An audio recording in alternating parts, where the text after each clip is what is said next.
BKWS नि रां अनसुंथाइजों लुनो लानाय बाउन्डारि वालनि अन्थाइ खाम्फा गायसनो गाहाय मावफुं सोद्रोमा मिहिनेश्वर बसुमतारिया गलाघाट जिल्लानि सरुपुटार बियाबनि सिङाव उरियामघाटआव थानाय धनसिरि बड' हाउसनि आरो सानजा धनतला बाथौ थानसालिनि आबादथिलिखौ बेंखननो बाउन्डारि फेन्सिं एग्रि फार्मनि गायसननाय हाबाफारिखौ दिनै BKWS नि मासिगिरि अनिल बसुमतारि मावफुं सोद्रोमा प्रदीप स्वर्गियारिनि नुजाथिनायाव खुंथायनि गाहाय मिहिनेश्वर बसुमतारिनि आखाइजों गायसननाय जायो। हाबाफारियाव UBPO नि आफादगिरि मनोरन्जन बसुमतारि, गाहाय नेहाथारि पीताम्बर ब्रह्म, गलाघाट जिल्ला एबसुनि बोसोनगिरि नीलेश्वर ब्रह्म, धनसिरि जिल्ला बर' थुनलाइ आफादनि नेहाथारि बिनन्द बड'सा आरो गुबुन गुबुन दैदेनगिरिफोरा बाहागो लायो। बे अन्थाइ खाम्फा बेखेवनाय हाबाफारियाव बाहागो लानानै खौरांगिरिफोरनि सिगाङाव मा बाथ्रा बुंखो आबुङै मिथिनानै लानि फै। धनतला आरो लोगोसे उरियामघाट बियो गलाघाट जिल्लानि सिङाव थानाय दिनै बेवहाय बाथौ मन्दिर बे लांगोनायावहाय मोनसे फेन्सिं एग्रो फार्मनि बावहाय गायसननायनि जे हाबाफारि बावहाय फैनानै आं गोजोननाय मोन्दों। जोङो बर' कसारि अनसाइ गाव हायुं खुंथायनि रां बावजा 2023 आरो 24 मायथाइनि बावहाय 5 लाख रांनि मोनसे फेन्सिं होनो थाखाय गासै 8 बिघा हा दङ। बेखौ फेन्सिंजों बेंखननायनि जि मोनसे हाबाफारि बेखौ मावफुंफैनो मोनना आं गोजोननाय मोन्दों। दा खामानिया जोङो थाबैनो मावनांगोनखौ आं बुंनो लुबैगोन, मानोना लकसभा बिसायख'थिया बारा गोजान गैला।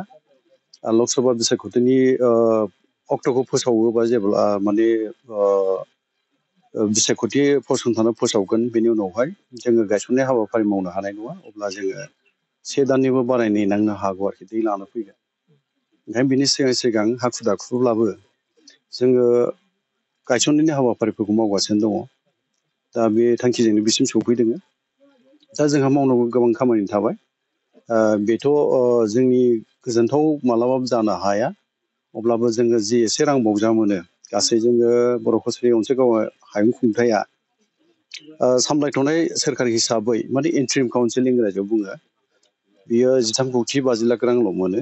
बे रांखौनो जोङो धुबुरीनिफ्राय सदियासिम राननांगौ जायो। आरो बराक सेरफाङावबो जोंनि रियां बिदा फंबायफोर दङ जोंनि बर' कसारि फोलेरनि, बिथांमोननोबो जोङो बाहागो रानहरनांगौ जायो। ओंखायनो जोङो गोबां मावनो साननाय मिजिं थांखिफोर दङब्लाबो हायाखै। गुबैयै जोङो मोनसे थांखि सानस्रिखौ बिथा खालामनानै खामानि मावबोदों। बे जाहैबाय थांनाय बोथोरनि दुलाराय बर' फरायसाफोरनि सोमावसारनायनि गेजेरजों बड'फा उपेन्द्र ब्रह्मआ जेब्ला बर'फोरनि गेजेराव बर'फोरखौ बुहुमाव मोनसे गेरेमसा हारि दानायनि मोनसे बिथांखियाव जोंखौ दैदेननानै खामानि मावलांदोंमोन, फोरोंलांदोंमोन। दा बिथांनि बे बोसोनखौनो जोङो बिथा खालामनो खामानि मावनो नाजाबोबाय थादों। नाथाय दा जों लुबैनाय बायदि जों खामानि मावनो हाथ'वाखै, नाजागासिनो दङ। मानोना दाबो जोंनि बर' कसारि अनसाइ गाव हायुं खुंथायनि गामि फोसावनाय जायाखै, बियाब दानाय जायाखै, बिसायख'थि खुंनो हायाखै। ओंखायनो रां बावजाखौबो जों गोबां मोनाखै। दा बिनि नाजानाया सोलिगासिनो दं, सरकारजों रायज्लायगासिनो दङ। बियो मोगथां महर मोनथ'वाखै। दा नाजानायनि गेजेरजों जोङो बोरैहाय आदाय खालामनांगौ बेफोरनि बाथ्राफोरखौनो जों रायज्लायगासिनो दङ। दा जायखि जाया नाजालांनि मा मावनो हायो। आरो मिजिं दङ जाफुंनाया सानसे मोगथां जागोन। जाफुंनि बाथ्रा गैया, खालि समनि मोनसे नेनांगौनि बाथ्रा।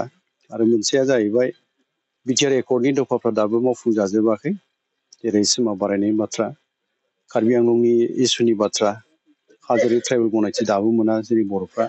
ओंखायनो खाबुफोरनिफ्राय जोङो नासयजायो। फारसेथिं बर' कसारि अनसाइ गाव हायुं खुंथायाबो दिनैहाय जेरैबायदि मावफुंजानांसिगौमोन बोसोरबो बारलांबाय, मावफुंजायाखै। बेफोर खामानिया दाबो जोंखौ गोजोननाय गैयै खालामदों, उसुखुथु खालामदों। माब्ला मा जागोन बेखौनो जोंबो सानबाय बायदों।